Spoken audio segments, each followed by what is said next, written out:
This is Tony Novak here to share a few points on how to stay out of tax trouble.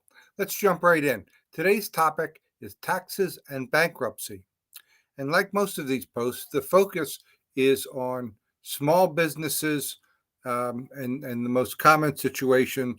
Obviously, we can't do a short 1 minute, 2 minute show that pertains to everybody. So the first thing to know is that uh, in bankruptcy, uh, bankruptcy itself and as a tax management tool is often just a interim step, a way to buy time and not an ultimate solution.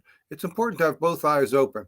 The point is that bankruptcy can handle the uh, currently due taxes, assuming there's taxes due, or sometimes it doesn't.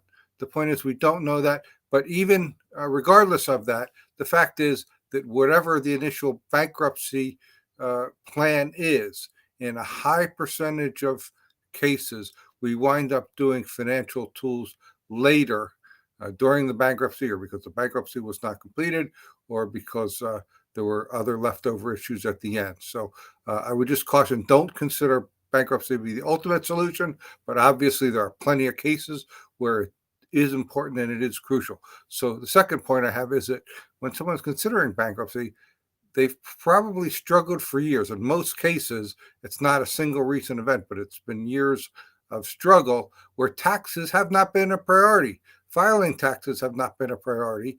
And bankruptcy law requires that all of the taxes be returns be filed.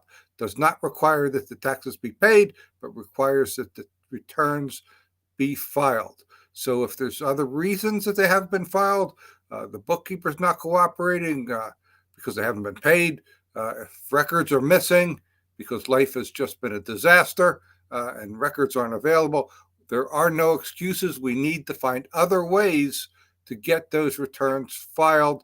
And I think that's where it really helps to work with an accountant that has experience in coming up with alternate bookkeeping and reporting procedures when that's necessary to get to the end result, which is to handle your legal situation. Um, in most of these cases, my final point is that the point of the bankruptcy is there's no cash, so there's no cash to pay the accountant or anybody else. So not only do I need to find creative ways to do the bookkeeping, get the returns done, also have to be creative and open-minded in figuring out how to get paid. The bankruptcy court does allow the accountant's fee to be a priority claim later on, but oftentimes we need to find a way to address that immediately. So thanks for showing up today. If you like what you saw, please share the post, and I invite you to submit any questions that you may have on a topic to be covered on a future episode. Join me here tomorrow for another Tax Minute.